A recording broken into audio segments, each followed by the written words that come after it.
De acuerdo, entonces, dijimos que el plegamiento de una proteína es la conformación particular que adquiere la cadena de aminoácidos y que, bueno, a la gente le resultó interesante entenderlo porque, digamos, en un principio era para ver si podían sintetizar proteínas y armarlas de nuevo, si se iban a armar solas, no se iban a armar solas, etcétera, etcétera. Ahora bien, hoy en día, ¿para qué nos sirve? ¿Por qué seguimos queriendo entender el plegamiento de la proteína? Y tiene, digamos, por un lado tiene muchas implicancias prácticas y aplicadas, ¿de acuerdo? Eh, por nombrar solamente algunas, porque hay infinidad, obviamente. Por ejemplo, la proteína P53 es un, ¿cómo se llama esto? Supresor, oncosupresor. Me acuerdo de una proteína que nos protege de que las células se vuelvan locas y nos dé cáncer, ¿de acuerdo? Y es una proteína que es un hotspot de mutaciones que dan cáncer. O sea, mutamos la POE53 un poquito y lo más probable es que nos dé un cáncer. Y muchas de esas mutaciones están asociadas a problemas de plegamiento de la proteína. Una proteína compleja, con partes plegadas, partes desplegadas, y muchas de esas mutaciones están asociadas, digamos, el problema que trae está asociado a un problema de plegamiento de la proteína. La proteína se pliega mal, deja de funcionar, y las células hacen cualquiera, y estamos jodidos. Hay una serie de enfermedades que se llaman agregopatías y ocurren porque a las proteínas una de las cosas que les gusta hacer es agregar, ¿no? Cuando no se pliegan bien, si no agarran, digamos, tengo una cadena de aminoácidos que supuestamente tiene que armarse, hacer un bollito y ser una cosita globular que vaya bien. A veces no se pliegan bien y agregan, y esos agregados pueden ser muy difíciles de degradar para la célula y eso da lugar a lo que se conoce como agregopatías, y para nombrar algunas están el Alzheimer, el Parkinson, las enfermedades de Prioni, de Prioni, la enfermedad de Huntington. Son todas enfermedades que se dan por la capacidad de agregar que tienen las proteínas cuando no se pliegan bien. Sigamos, por ejemplo, las infecciones virales. Acá puse el HIV, pero también es válido para nuestro amigo ahora el SARS-CoV-2. Armar un virus que se mete implica plegamiento de proteínas en membrana. Es una cosa bastante peculiar. Vamos a hablar nosotros de plegamiento de proteínas de solución, pero de todo un universo de plegamiento de proteínas en membrana.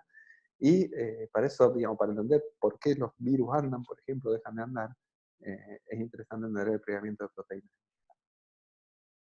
Sigamos a una cuestión más aplicada así bestial. Pensemos en la biotecnología. Eh, Hay muchísima producción de proteínas recombinantes, ¿de acuerdo? No solamente para su uso industrial, sino también para su uso médico. O sea, se producen anticuerpos, se producen hormonas, se producen factores, etcétera, eh, que sirven para aplicación médica y en muchos casos que la proteína se arme bien o se arme mal puede determinar que sirva o no sirva. Y en algunos casos las proteínas se producen en forma no bien plegada y hay que replegarlas para que sean funcionales. ¿De acuerdo? Para poder replegarlas con una cierta conocimiento de causa es importante entender cómo y por qué se pliegan. En muchos casos para aplicaciones industriales, las proteínas tienen que trabajar en un medio hostil, a extremos de temperatura, a extremos de pH o en medios no acuosos, y es interesante racionalizar el plegamiento, la conformación, cómo llega a su conformación, porque su conformación es estable, para poder trabajar sobre esos parámetros. Y bueno, finalmente, un poco lo que nos motiva a algunos, me motiva a mí por lo menos, que es la curiosidad científica, y en realidad, más allá de que muchas cosas sabemos o hemos aprendido en todos estos años, los experimentos de Ian Finsen ya tienen 60 años, así que estamos, bueno, hace rato que la gente estudia bastante concienzudamente el problema y sin embargo todavía hay un montón de cosas que no sabemos. Por ejemplo, no entendemos realmente cuál es la relación secuencia-conformación. O sea, yo hoy en día, digamos, en muchos casos funciona bien y es relativamente directo, pero si yo tiro una secuencia de proteína, no es, digamos, de primeros principios, no es obvio cómo deducir la conformación que va a tener. Es una cosa que, para entenderlo, necesitamos entender por qué se pliegan las proteínas, por qué adquieren la conformación que adquieren. Si yo agarro una estructura de proteína ya conocida, no puedo saber tampoco todavía qué tan estable es o qué tan estable o qué poco estable es. ¿De tengo dos proteínas iguales, la analizo. Hay gente que más o menos tira una onda, esta es más estable, esta es menos estable. Hay parámetros generales, pero no es una cosa así directa. Digamos, no hay una receta de si esta proteína es estable, esta proteína no es estable. Y una cosa también súper importante es cómo llegan a su conformación a partir de la cadena desordenada. ¿De acuerdo? Se sintetizan con un gusanito, sale del ribosoma y se van armando. Y tienen que armarse bien, porque si no se arman bien, estamos al horno. ¿De acuerdo? Tenemos agregopatía, cáncer y esas cosas feas. Entonces, evidentemente es un sistema muy eficiente, pero el detalle del mecanismo, cómo salimos una proteína desplegada y la vamos enrollando para armar una conformación plegada, no, no está claro para todas las proteínas. Algunas para las que se trabajó mucho, hay modelos bastante buenos de cómo funcionan, pero para la mayoría de las proteínas no se conocen. Por ejemplo, podemos preguntarnos qué tan lejos en el espacio de secuencia se encuentran distintas conformaciones. Yo tengo una proteína que tiene una estructura A y otra proteína que tiene una estructura B, una larguita, una gordita. ¿Cuántas mutaciones tengo que hacer para llegar de esta hasta esta? ¿En qué momento se empieza a convertir una en otra? Digamos, un poco la respuesta a esto está en todas las preguntas anteriores, pero bueno, son todas preguntas que el estudio del plegamiento de proteínas, de los mecanismos y la energía del plegamiento de proteínas nos pone. Bueno, ¿y cómo encaramos un estudio de plegamiento? ¿Cómo entendemos el plegamiento de proteínas? Bueno, podemos primero arrancar, digamos, la primera cuestión que podemos, el primer enfoque que podemos hacer es agarrar una proteína nativa, sabemos la estructura de proteína, ya saben que hay un montón de formas de determinar la estructura de proteínas, vamos a analizarlo más en detalle más adelante, y hay un montón de estructuras de proteínas ya determinadas. Podemos agarrar esas estructuras y tratar de inferir, como dije antes, si son estables o no, si se plegan, cómo se pueden llegar a plegar o no. Pero la información que podemos sacar de ahí es limitada, entonces el enfoque que uno hace es el enfoque de un niño, de decir, quiero saber cómo funciona mi juguete, y básicamente lo rompe. Eh, Mayormente no lo puede volver a arreglar, pero si lo puede volver a arreglar, aprendió un montón, ¿de acuerdo? Y la idea entonces es agarrar una proteína, romperla, estabilizar su estructura y ver cómo se va rompiendo. Y eventualmente, una vez que se la rompió, volver a la proteína desplegada a condición nativa y ver cómo vuelve a armarse, si se vuelve a armar, lo cual no es del todo evidente cómo va a armar ahí. Y podemos dividir los experimentos de plegamiento de proteína en dos grupos globalmente. Vamos a tener experimentos que trabajan en el equilibrio, es decir, yo agarro la proteína, la pongo en una condición que es más feliz o menos feliz, espero que se acomode y me fijo cuánta proteína tengo plegada y cuánta proteína tengo desplegada.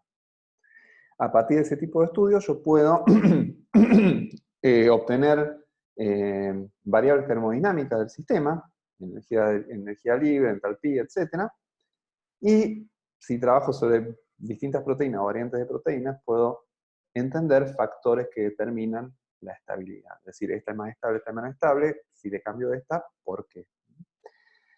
El otro gran grupo de tipo de experimentos son los experimentos de cinética. Los experimentos de cinética, yo lo que voy a hacer es agarrar una proteína desarmada, ponerla en una condición que se tiene que armar y ver cómo se va armando, o al revés, en una proteína armada, poner una condición en que tiene que desarmarse y ver cómo se desarma. Los experimentos de cinética, es decir, ver la velocidad con que ocurre y cómo va ocurriendo, depende del tipo de sonda que utilice, me van a dar información sobre los mecanismos que tiene, o sea, por qué se van armando, qué cosas van haciendo las proteínas. Y me dan información sobre los, eventualmente si hay intermediarios o no de plegamiento, y sobre los estados de transición de las proteínas.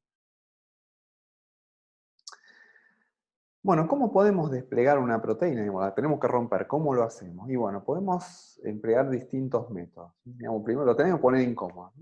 Uno de los métodos más utilizados es el uso de lo que se llaman agentes desnaturalizantes. Los más usados son laurel, fluoruro de guanidinio, y lo que logra, vamos a hablar un poquito más en detalle en un ratito, es esencialmente solvatar preferencialmente grupos que normalmente están protegidos en el interior de la proteína. Entonces desestabilizan la conformación plegada. La otra cosa que podemos hacer es llevar la proteína a una posición de pH en la que no esté cómoda. Y no va a estar cómoda, ¿por qué? Porque en muchos casos parte de las interacciones que estabilizan una proteína tiene que ver con la carga de grupos funcionales de cadenas de aminoácidos ácidos aminoácidos básicos, si me corro, si voy a extremos de pH, voy a cambiar ese balance de carga y voy a perder la estabilidad. Yo titulo grupos que dan lugar a esta interacción estabilizante. También puedo trabajar con la temperatura, y la temperatura lo que va a hacer es va a desestabilizarme en forma relativa el estado plegado respecto del desplegado. A extremos de temperatura, el estado desplegado pasa a ser más estable que el estado plegado. Una cosa que por ahí no es tan obvia es la presión. Uno puede, si uno a la proteína le pone mucha presión, y por mucha presión estoy hablando no de apretarla fuerte, ni de pararse encima, ni siquiera darle con un tornillito, estamos hablando de mucha presión, lo que ocurre es que se despliegan. ¿Y por qué se despliegan? Porque la estructura de las proteínas en general, digamos, la forma plegada de las proteínas, si bien genera núcleos que son mayormente densos dentro de la proteína, suelen generar cavidades. Y esas cavidades son esenciales, digamos, que haya una cavidad ahí es esencial para que se mantenga la estructura. Si yo pongo suficiente presión, esa cavidad no puede existir más, y cuando rompo esa cavidad, rompo la estructura de la proteína. Lo que tiene de bueno la presión como sistema de desplegado de proteínas es que es algo que se puede hacer muy rápido. Calentar las cosas se puede hacer relativamente rápido, pero no tanto.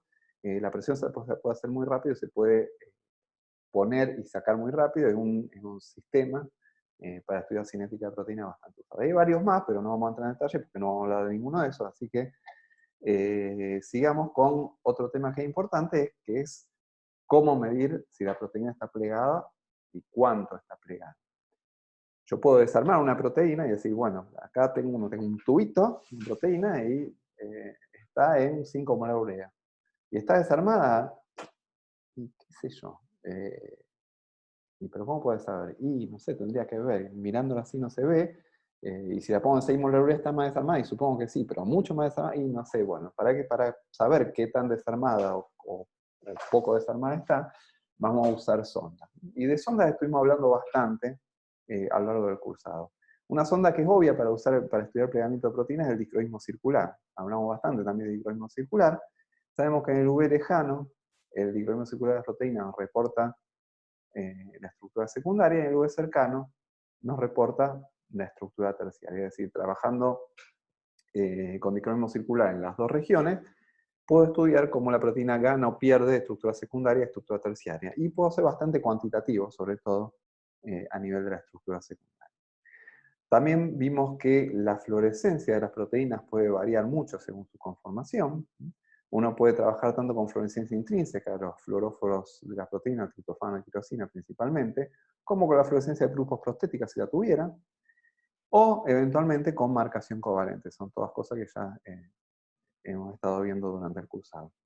Por ejemplo, uno puede, en una proteína que tiene triptofano, normalmente los espectros de fluorescencia de proteínas que tienen triptofano tienen máximos que están corridos al azul respecto del triptofano en solución. Pueden estar en 330, 340, etc. Cuando todos los triptofanos se exponen al solvente, están todos en agua, y el máximo se corre a 350. ¿De acuerdo? Entonces la exposición al solvente, por el efecto del solvente sobre la fluorescencia, es una sonda muy buena para saber si la proteína está plegada o está desplegada y cuánto. También puede trabajarse sobre FRET o polarización, digamos, porque dependiendo de dónde ponga la sonda, bueno, los experimentos de FRET entre fluoróforos son muy útiles para hacer estudios de single molecule. Vamos a hablar un poquito de eso en la última clase.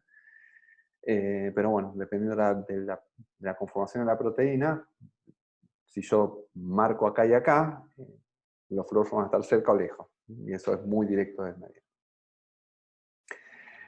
Una cosa que no sé si ya habrán escuchado o no, pero si no lo hicieron ya, lo van a hacer en breve, es el remene, una técnica que nos da muchísimas sondas, porque básicamente tenemos una sonda por núcleo. Cada núcleo me da un montón de información, y la proteína está llena de núcleos, está hecha de núcleos, así que tengo información desparramada por todo lado de la proteína, y es en principio muy útil para estudiar plegamiento de proteína. Una cosa a la que no hablamos todavía, pero es relativamente sencillo de introducir para esto, es lo que se llama intercambio protón-deuterio, que es la incorporación de protones o deuterios intercambiables y su seguimiento por espectrometría de masas o por RMS.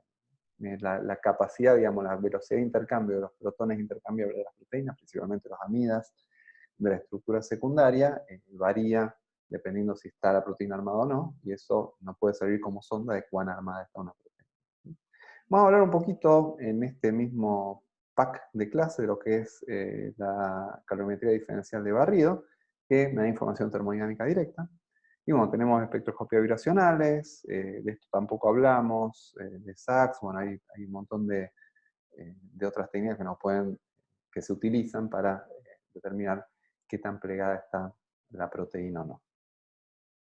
Entonces, bueno, esto es un poquito de resumen de sondas que tenemos, CDFAR-UV, intercambio protón-deuterio, esto es, vamos a hablar más tarde de lo que es la calorimetría diferencial de barrido, RMN, acá tenemos intercambio, plegamiento, distintas escalas de tipo, fluorescencia, transferencia de energía. Y bueno, vamos a parar acá con este bloquecito.